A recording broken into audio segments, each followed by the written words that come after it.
In this video, we are going to talk about how to lose belly fats with these 7 proven tips. So before starting this video, please like this video and subscribe to this channel for our future updates.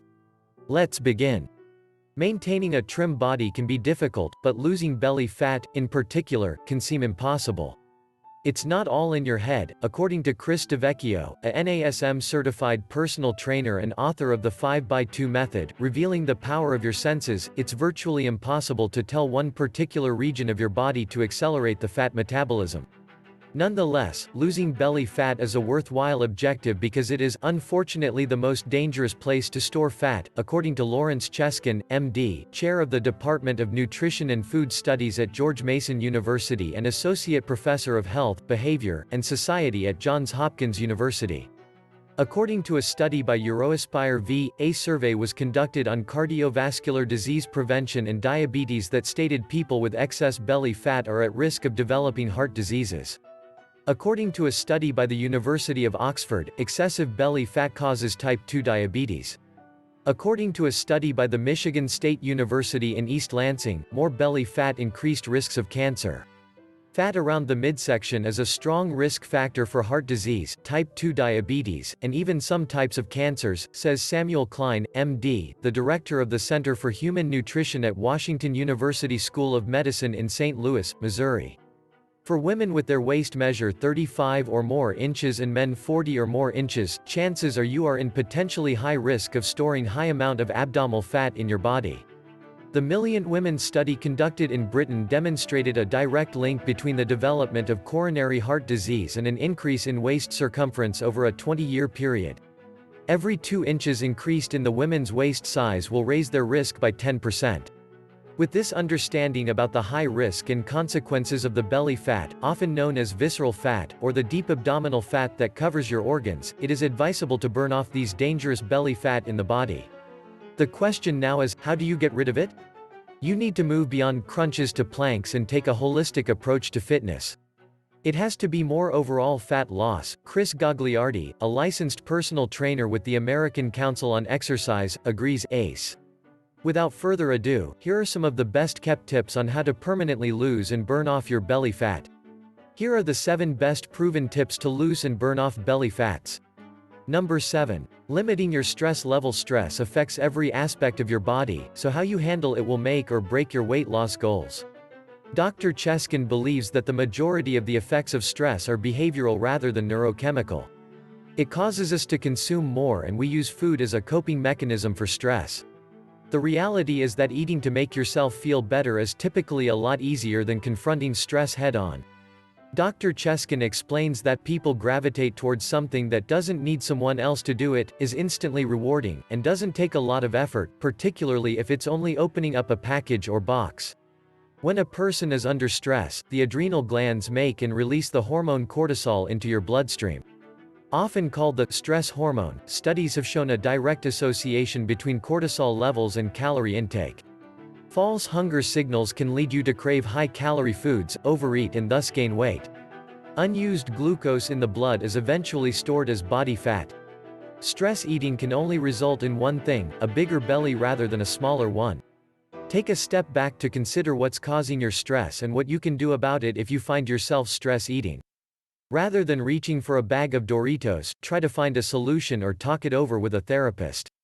Number 6. Okay, now you can do some crunches. While you can't target fat loss in specific areas, you can focus on building lean muscle tissue, which helps you burn fat. Any movement you make involves hundreds of muscles between your shoulders and hips, according to DeVecchio. Choosing the right moves is the easiest way to achieve a lean midsection. Gagliardi recommends doing ab work 3 to 4 times a week on non-consecutive days with at least 24 hours of rest in between.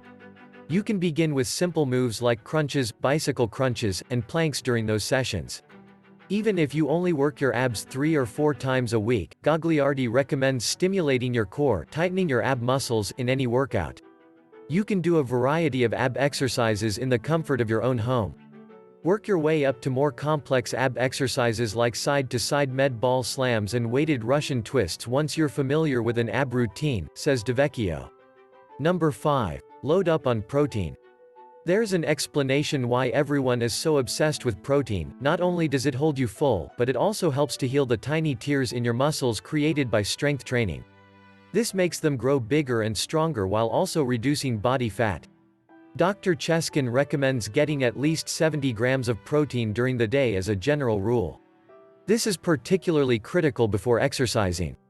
We've all been accused of working out hard at the gym and then going straight to Chipotle because we're starving. What's the result? You consume more calories than you expend, resulting in excess belly fat. Dr. Cheskin recommends eating a snack of at least 12 grams of protein before exercising to prevent feeling hungry afterward. And what if you're still hungry when you're done? According to Dr. Cheskin, the first step is to check in with yourself and make sure you're not dehydrated. Then, like a protein bar with whole grains, enjoy a protein-rich snack that also contains some carbs. Number 4. Begin strength training.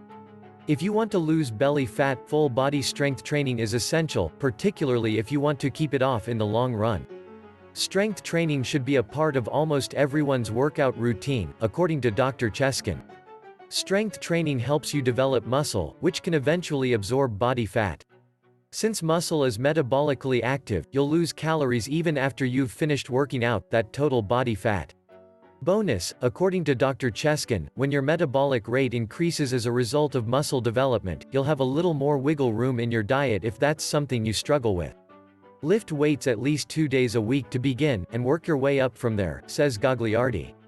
He says, one way to think about it is that you're building up to supporting your long-term goals. For example, either you want to be able to perform those movements, such as a deadlift or bench press, and work your way up to more reps of certain exercises, or perhaps you just want to enhance your everyday tasks, such as lifting groceries more easily. Number 3. Embrace healthy fats. You must eat fat, the right kind of fat, that is, if you want to lose weight. Including monounsaturated and polyunsaturated fats in your diet will make you feel more comfortable with your meals. Fat sources that I recommend boosting in the diet come from unsaturated fatty acids found in foods like olive oil, nuts, avocados, fatty fish, and eggs, as they can help improve satiety while offering a range of health benefits when consumed in moderation, says Yassi Ansari, MS, RD, CSSD, National Medial Spokesperson for the Academy of Nutrition and Dietetics. Add some chopped avocado to your salads, eat wild salmon twice a week, and have a little peanut butter with your post-workout snack or smoothie to boost your consumption of healthy fats. Only try to eat them in moderation because they're still high in calories, according to Ansari. Number 2. Walk every day. Walking is a pretty good entry point for people, says Gagliardi, if you don't have an existing workout routine. Obese women who walked for 50 to 70 minutes 3 times a week for 12 weeks substantially reduced their visceral fat relative to a sedentary control group, according to a small study published in the Journal of Exercise Nutrition and Biochemistry. Even if your starting point is a 1-minute stroll, if that's more than you've been doing, Gagliardi says, there are health benefits to that.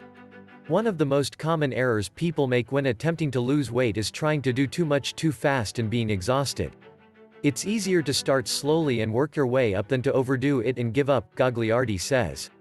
A simple way to start is to commit to taking a 10-minute walk after dinner, and gradually increase the time as you become more accustomed to everyday movement. Number 1. Track your calories. The simplest way to lose weight is to eat more calories than you consume.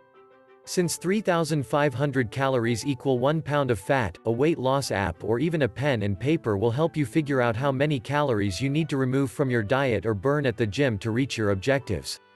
Burning 500 more calories a day 7 days a week will result in 3,500 calories burned in a week and 1 pound of weight loss, Gagliardi says.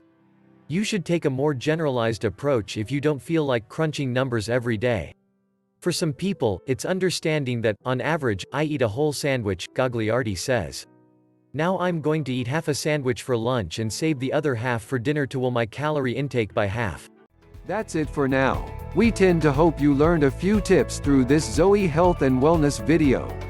May God bless you with good health, prosperity, happy life and great success all the days of your life. Take care. Do remember to give a thumbs up and subscribe to Zoe Health and Wellness YouTube channel. Thanks for watching.